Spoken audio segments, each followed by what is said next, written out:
Like, they're literally going to HR complaining that their coworkers, their female coworkers, are not saying hi to them. They're not addressing them. They feel ignored. And your level up guru was pretty much saying, girl, they don't owe you ish. You better calm down. And she was pretty much saying, I will not forward this report. I will not forward this report. We're not going to move further with this. I'm going to dead this because you're delusional. I cannot forward this report based off of your personal desire toward an individual. Okay? This is the workplace. And like she was saying in the video, it's not a requirement for you both to be friends and for you both to get along. That woman does not owe you ish. Okay? She don't owe you nothing. So fall back. What I've been saying lately from my experience is focus on yourself.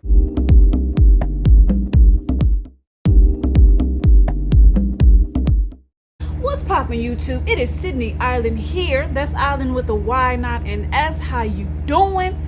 I'm doing good. Life gets better every day for me. I stay blessed up, and you should too. Okay, and let's get into the topic of this video. The title of this video is called Proximity Delusion and the Pretty Girl Curse. Okay, this is going to be a loaded video, so get your popcorn, get your wine. I certainly got mine. Ooh, that rhyme. I like that. Get your popcorn and your wine. I certainly got mine.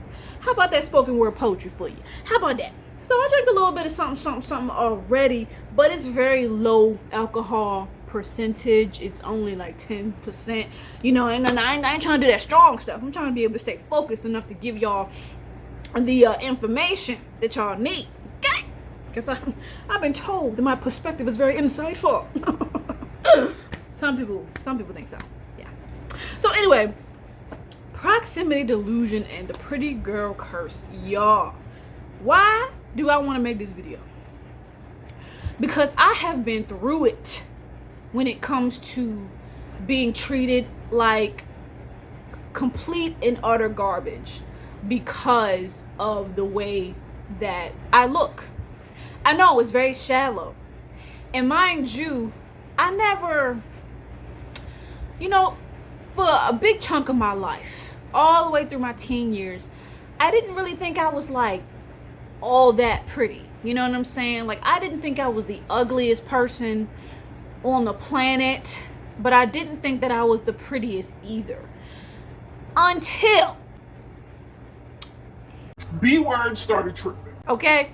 Once I started to develop certain body parts and, you know, I started to get my shape, you know, and I started to dress my body better and, you know, wear a little bit of makeup, and I started to get better putting on makeup, things started to change. Okay?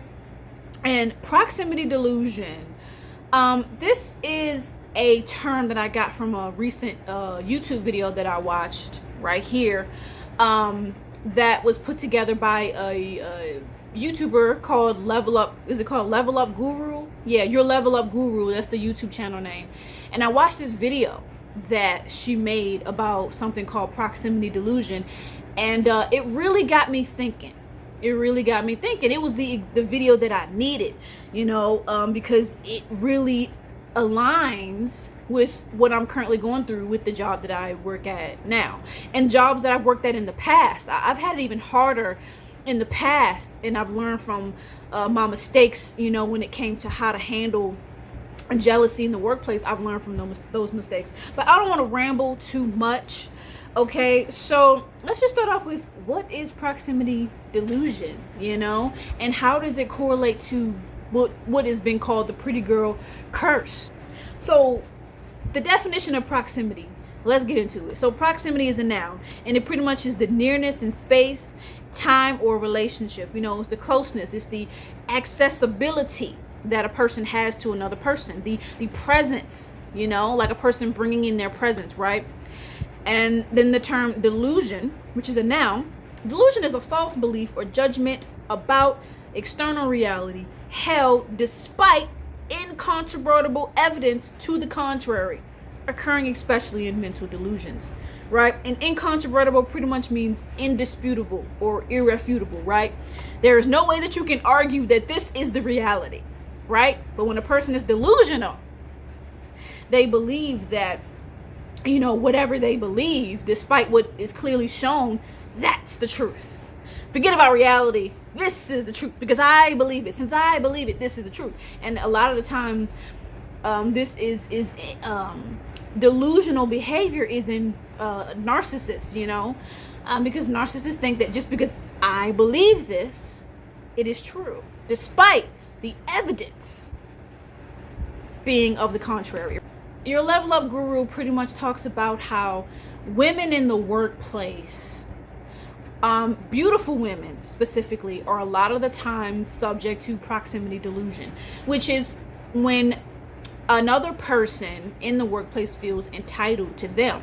And a lot of the times what she was saying in the video is that it's other women that feel entitled to other women, right? They feel that other women owe them a friendship. They feel that because they're in the same proximity as that woman, as in the workplace, that person, that woman, should be friends with them, and that they should expose their personal life to them, and they should share their personal time with them, and the reason why this aligns with what I'm going through is because I've had coworkers be the same way. I had coworkers cross the living F out of my boundaries because they was like, oh, she's nice, and she's here, so why not just see what I can get out of her? And then they end up disappointed when they realize that I actually have principles and values that I stand on.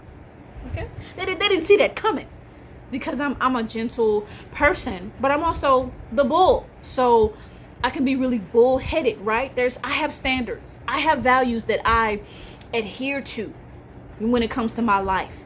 And, these women have been kind of piggybacking on the possibility that I'm naive and that, that I believe that everybody means well. And I don't believe that. Y'all don't see my videos about me being a victim of narcissistic abuse. I don't believe that everybody has pure intentions. Once you go through narcissistic abuse, it's so hard for me to say that word sometimes. Once you go through narcissistic abuse, that somebody out here can have you all the way effed up.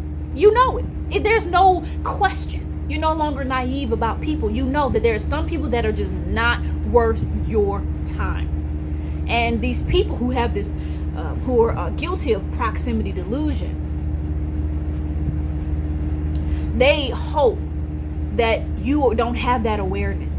Okay, so in this video, I hope to shed light on your experiences being harassed and mistreated in the workplace, and not because you look bad or you smell bad or you don't dress good or you're rude to people, but solely because people find you to be more physically attractive than them. Yes, on some shallow-ish. I can't cuss, so it's ish right now. I don't feel like, editing out all the cuss words when I edit this video. But on some shallow-ish. And it's irritating for me because I'm one of those people, and it's going to sound corny. Y'all may not think that I'm being genuine when I say this, but beauty comes from within. Okay? And so, yes, in my past experiences, people have been jealous of me solely based off of the way that I wear my lipstick. Okay, yes, when you do red and black lipstick and you go to a common place like being a server or being a circulation assistant, you got people looking at you like they want to take your life. Okay, yeah. And then you got the men looking at you like time to chow down, right? And that's another form of proximity delusion with men that your Level Up Guru mentioned is that women have a tendency to have proximity delusion when it comes to having a friendship with women, whereas men have a tendency to have proximity delusion when it comes to having sexual access to women that he is around, right? So they're different, but a narcissist is a narcissist, and you can be a male narcissist or a female narcissist, right? And you go about those feelings of entitlement in different ways. Watching your Level Up Guru, this video, I needed it. This video came at the right time. She mentioned how she still does work in human resources, right? And how she gets so many cases of women reporting how other women don't say hi to them, Like they're literally going to HR complaining that their coworkers, their female coworkers, are not saying hi to them. They're not addressing them. They feel ignored. And your level up guru was pretty much saying, girl, they don't owe you ish. You better calm down. And she was pretty much saying, I will not forward this report. I will not forward this report. We're not going to move further with this. I'm going to dead this because you're delusional. I cannot forward this report based off of your personal desire toward an individual. Okay? This is the workplace. And like she was saying in the video, it's not a requirement for you both to be friends and for you both to get along. That woman does not owe you ish. Okay? She don't owe you nothing. So fall back. And what I always say, what I've been saying lately from my experience is focus on yourself. If that woman don't want to talk to you, take that as a sign that you need to focus more on yourself. Okay, you can't have a friendship. Move on. And one thing I've noticed is with unsuccessful people or people who don't strive for much, they have that in common. People who are going nowhere in life, they always focus on people other than themselves. They're always focusing on what everybody else is doing. I used to, sometimes get frustrated and irritated, and y'all see the sunlight going down, so I'm gonna end up having to lighten this part of the video. But I was like, dang, I'm really trying to catch that natural light, but I've been busy, making notes for the video that the sunlight ended up going down. But what was I saying? Oh, it was about success. I've noticed that people that seem to be stuck in life, a lot of them have a tendency to focus on everybody else but themselves. Of course you're stuck. You're not feeding yourself. You're not building yourself up. You're focusing on what she's doing and trying to figure out a way to bring her down and to sabotage her because you see her as a threat. And do you really think that things are going to work out for you with you operating that way? Though, for those of you who believe in God, God does not give to those that take from others. Right? And when I say take, I more so mean steal from others. You're trying to, it's okay to, if somebody give you a gift, you take that gift. That's perfectly fine. That's not what I mean. I mean, you literally are trying to steal this person's energy. You're trying to take this person's attention. You're going to focus on me, right? Energy theft. A lot of energy vampires are guilty of what we call proximity delusion. If I change positions in the room in the middle of this video, it's because of the lighting, and I'm trying to get better lighting. Your level up guru was pretty much saying that a lot of these women, they feel disrespected by you because you put up boundaries against them, right? And sometimes they will try to take you down because you didn't give them the attention that they wanted. Right? And you watching this video, you're watching this video for a reason, right? You're watching this video because you were the person that got fired from a job or was pushed out of an environment, whether it be a home, your home or the workplace or whatever. You were condemned and, judged and humiliated because people saw you as a threat because of your beauty and because of your wisdom and because of your talent. It's not always a physical beauty thing, For me, it was all of the above. My own family. And I don't give a damn if y'all watch this video and feel some type of way. You shouldn't have treated me like dog crap. Then I wouldn't have to say this right now. But I was the family scapegoat. And I didn't know then what I know now, which is they treated me like crap no matter how hard I would work. No matter how many positive changes I would make. They would still pretty much and say to me, without saying it, but saying it indirectly, that no matter how hard you try, I will always hate you. No matter how much you love me and give me this love and this empathy, I will always find a way to make you look like the villain. I will gossip about you to other family members, and then, we have a lot of that narcissism in the workplace. Oh, well, Sydney, and this has happened to me in the past at jobs. Oh, Sydney, is for some reason, and it makes me so angry. For some reason, women love to try to control me. They love to try to control me. And then when I start to resist it, they start to try to gossip about me. And then they ramp it up and try to have even more control. right? And it just frustrates me. It has happened at so many jobs when I retaliated. They just felt like they were entitled to control over me. And then when I start to have an independence and start to speak for myself and do my own thing, then they start to try to stop my light, try to dim my light. Because then they're like, oh no, hold on now, you're looking better than me. So women, beautiful women in the workplace, not just beautiful women, but powerful women, confident women, women that are outspoken, women that succeed, in the workplace, women that are doing a better job than other women in the workplace. You have to learn how to protect yourself from this type of behavior, where women feel that they have this entitlement over you. Like, no, I'm going to tell you what to do when you're going to listen. And if you retaliate, I'm going to try to turn everybody against you. It's very frustrating. And it causes you to want to quit. It causes you to want to, I just don't want to do this anymore. Right? Let me take a sip. It stressed me out thinking about this. But I was really angry watching those TikToks about the pretty girl curse and watching the videos on YouTube. Like, it just, because it was so familiar that it made me angry hearing these stories about, from these women with these horror stories of these other women trying to ruin their reputation because they saw them as a threat. But I will say the question that stood out the most was, why did you start, what made you start talking about this subject on the internet? Honestly, I just got tired of people trying to correlate pretty girl privilege as a perfect lifestyle, or things don't happen to them. Because honestly, I feel like no one gets screwed over more than the pretty girl. I've just been f***ed over so many times in so many different ways. And I really do think that it stems from people thinking because she's pretty, she's going to have another opportunity. She's going to have another guy. She's going to have another, it's going to be fine. She's going to be okay. Meanwhile, I could never. So, fast forward, recently a friend, quote unquote, thought that, I don't know what she thought. She thought she was my friend, I guess. I don't know if she just I don't know. And she loved to tell everyone that we were best friends too. Legit, I tried to have a normal friendship with her, and on social media, she definitely was like, oh, my best friend. And then behind closed doors, dragged me. And it was so sad because I genuinely felt like I fought for her friendship, as in can you please tell me, why are you so mean to me? Please.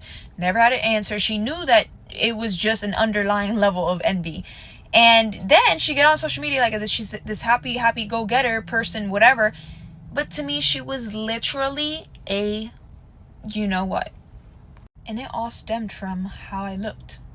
I started noticing, I finally pointed out to her, you don't like me. There is nothing wrong that I do. I asked you over and over and over again. There is nothing that I did to you. Of course, I got to a point that I was like, all right, I'm done with this, whatever you got going on. But I started noticing that it was literally, she just wanted to be like me, and then she couldn't accomplish that. And she just started hating me, genuinely hating me, but she still wanted to cover it up like we were friends. She started dressing like me. She started doing her makeup like me. She started trying to take over my friends, my family members, and try to even put my cousin against me one time, which was are you kidding me?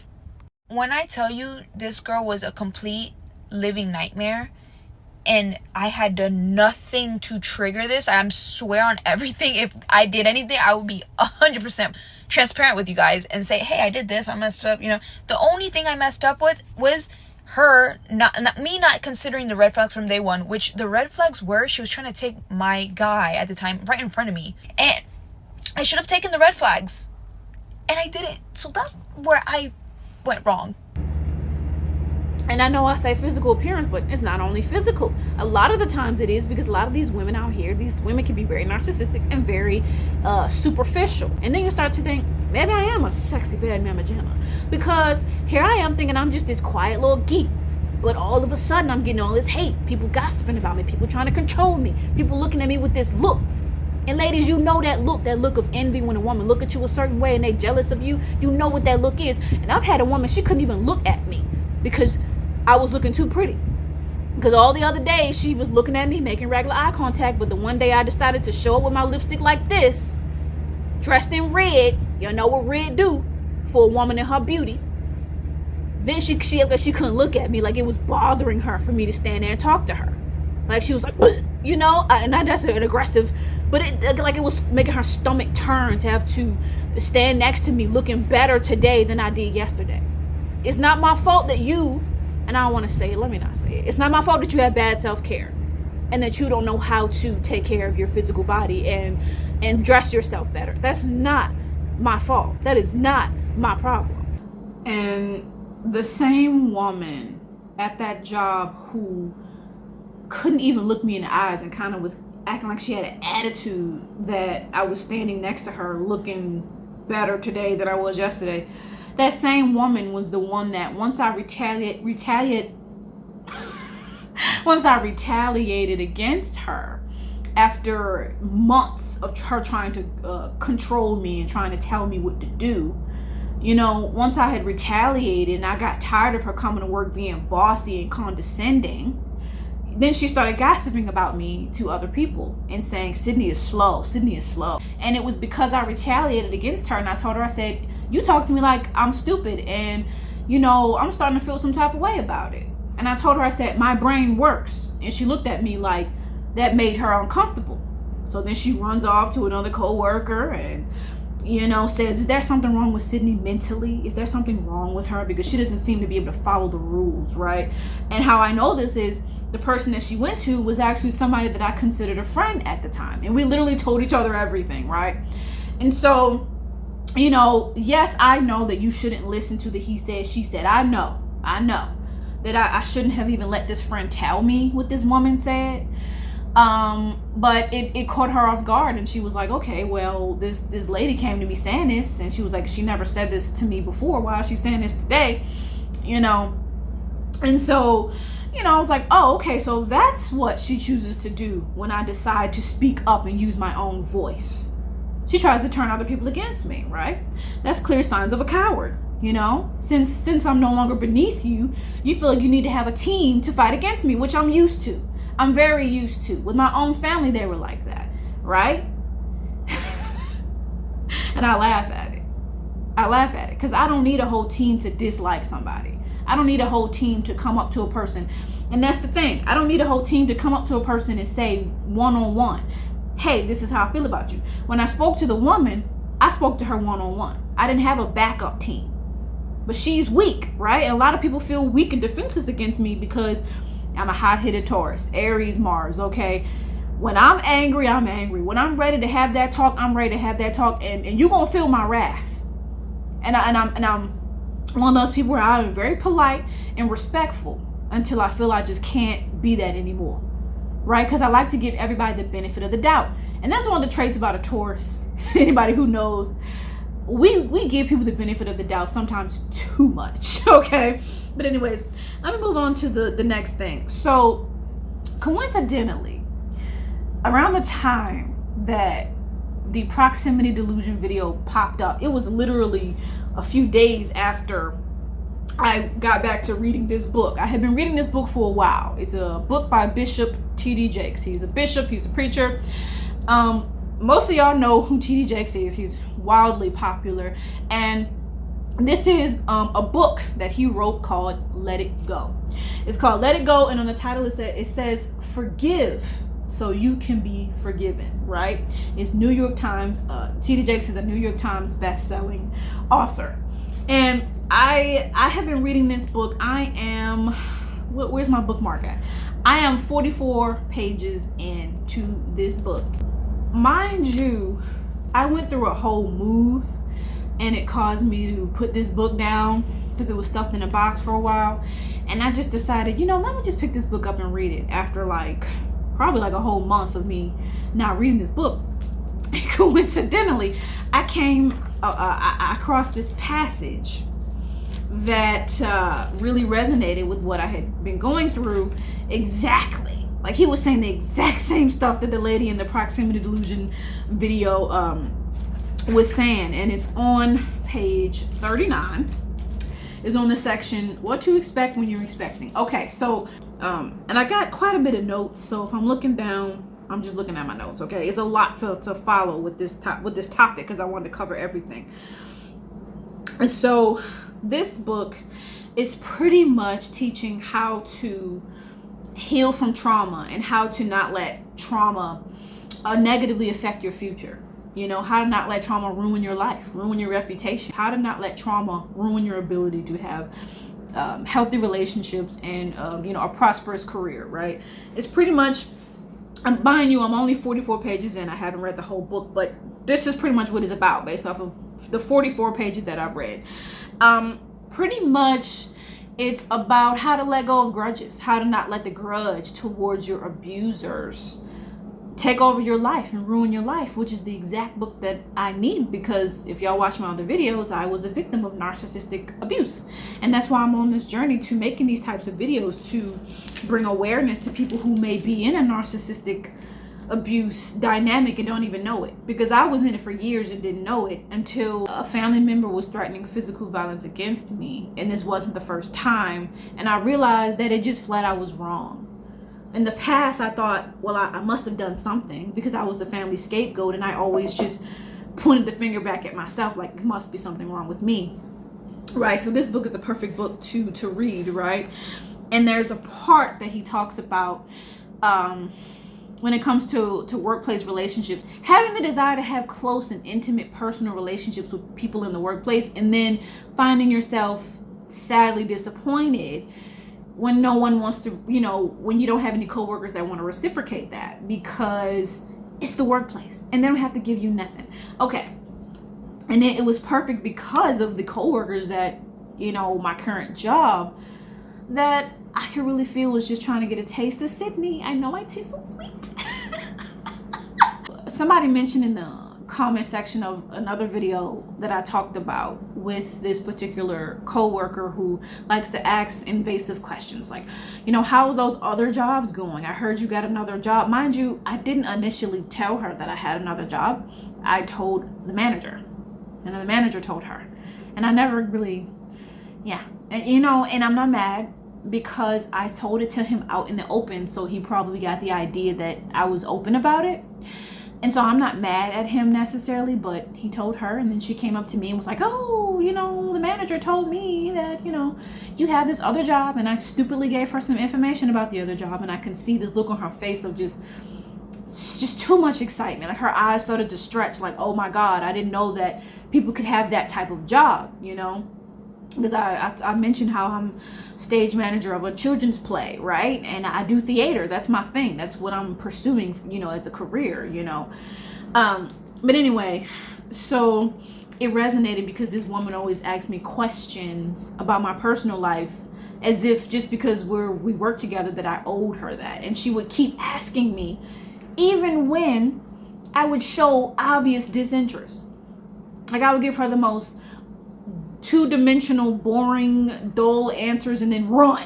Literally, I just gave her, it was all right, and then run. Like, how was the so-and-so? Run. How was those other jobs? It's okay, run. A person in the comment section, I'm bouncing around, but a person in the comment section after talking about this woman considered her a monitoring spirit. And I looked up the term. I heard the term, and when the person said it, I was like, that's probably what she is. I'm scared. I didn't really exactly know the definition of the term monitoring spirit, but I kind of got an idea of what it was, and I kind of didn't want to accept it because I thought it was something really dark. So I look up the term monitoring spirit, and I'll put the definition on the screen. And it's exactly what I felt about this woman. So thank you to I can't remember your name, Stella something.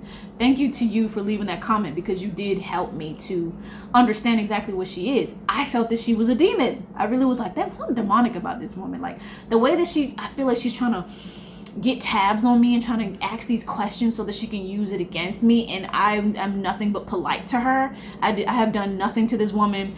We're dang near strangers. I've only worked with her for 4 months. And for her to try to get this information to use it against me, and I'm nothing but nice to her, to me that's evil. It's evil. I don't care what nobody says. It's evil to try to find a way to hurt somebody and ruin their reputation and screw up their job.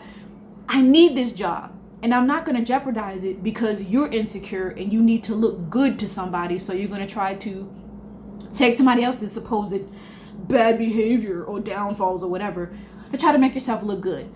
The reason how I knew that she was onto that was because I've known other people who were exactly the same way. I have been through so much, y'all. I have lived in homeless shelters, and there was a woman in the very first homeless shelter that I stayed at who was exactly like her. It was that same feeling of just pure anxiety every time she would come around, to the point where I could not relax, and I would feel my throat chakra lock up, as if as if God or my higher self or my subconscious was saying, do not say a word to her. She will use anything that you say to try to use it against you. And the definition of monitoring spirit was exactly what I felt about this woman. So thank you to that person for pointing that out in the comment section. So this monitoring spirit has proximity delusion. Okay. And so on page 39, there's a few paragraphs that describes this situation. And it says, and it doesn't end with our private relationships, but often infiltrates. Yeah, and it doesn't end with our private relationships, but often infiltrates into the places where we work and worship. And your Level Up Guru mentioned that. Also, the worship thing with people having proximity delusion in the church. Go check that out. I'm not going to talk about that in this video. I'm talking about the workplace specifically. So most people carry their longing for blissful idealism with them when they go into the public square. Okay? Their need to love and be loved leaks into their professional life, right? And I called it. Their need to be loved and to be loved leaks into their professional life. And I called that this woman was extremely clingy and extremely needy, right? And it's not that she necessarily needs to be loved, but she feels like she needs to be included. And whoever's around her, she need to have a piece of it. Like, she need to have a bite out of it. Even though she know, deep down inside, she don't mean them any good. She means them complete and total harm. And for you to be entitled to a piece of a person's life, when you know deep down inside that you don't even mean them good, that is evil, narcissistic, and insane. And you can miss me with that, and you're dismissed. Oh, bye-bye.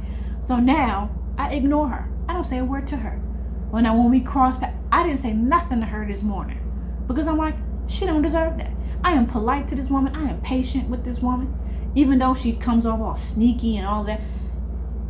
And for you to be, who do you think you are? You don't even deserve my kindness. Where was I? Their need to love and be loved leaks into their professional life and sets them up for the same disappointing response as they attempt to develop a private level of intimacy in a public arena. The real culprit dwells in their expectations. Some people bring great grief on themselves because they are unable to differentiate the necessary boundaries and reasonable expectations between their personal and professional lives. How did I read that? And then that other video popped. That was God. God be speaking to you. Whenever you need clarity on a situation, God will speak to you in many different ways. How am I hearing the same thing in a book? An old book, I might add, in a video on YouTube that wasn't posted that long ago, I don't think. Right. So to differentiate like people bring grief on themselves because they're unable to differentiate the necessary boundaries and reasonable expectations between their personal and professional lives. People have a hard time, especially women. He ain't talking about women, but we're going to talk about women. Have a hard time differentiating between their personal and professional. How far that they should go. We're in the workplace. How far can we go? You know? I mean, we're in the workplace. We might as well share where we work and, you know, what school we went to and how much money we make and what kind of car we drive. We might as well share that, right? Wrong. Understanding the difference between what you can expect from a professional relationship and a private one would have saved many people their job. Often I say that I'm stuttering. Often I say this is not that. And I've been there in the past where I was overly concerned about what other coworkers were doing, that it caused me to have to quit because I was just so concerned and so consumed, and it really started to become a burden on me because these coworkers were toxic people, right? And when you focus on toxic people, of course you're manifesting toxic energy into your life, right? When you handle your coworkers like they are personal friends, what? You can't make this up. Friends, you open yourself up for the possibility of offense. When you handle your coworkers like they are personal friends, you open yourself up for the possibility of offense. Just because you share an office doesn't mean you have to share secrets. It is one thing to have an amiable working relationship, and it is quite another for me to share my life with you. It's just like, just because you share an office doesn't mean you have to share secrets. Exactly. Just because you work in the same building, or we share the same cubicle, I'm not required to relinquish my personal boundaries. And I want y'all to listen to that. Rewind the video back. Listen to that passage as many times as necessary. You may be the person that is a victim of proximity delusion, as well as you may be the person that is guilty of proximity delusion. Does that make sense? You could either be the victim or the person that is inflicting that proximity delusion onto another person. So this video is for either or. So at some point in this video, the video does cut off abruptly. My camera does that once it passes a certain timestamp. So I'm more than likely going to split this video up into 2 parts. So the link for part 2 will be in the description box below. Yeah, so everything that I intended to say in part 1, I'm not going to be able to say it in part 1. I'm going to have to say it in probably either 2 or 3 parts. But yeah, it's the link to those parts is going to be in the description box below, and more than likely going to be in the eye, in the corner somewhere. Ooh, I look good. God damn. She's a bad man, Majema. Oh, I can't sing that because they're gonna demonetize me, because I be hitting them notes. You know what I'm saying? Okay, yeah. That's all I had to say. So bye. I love y'all.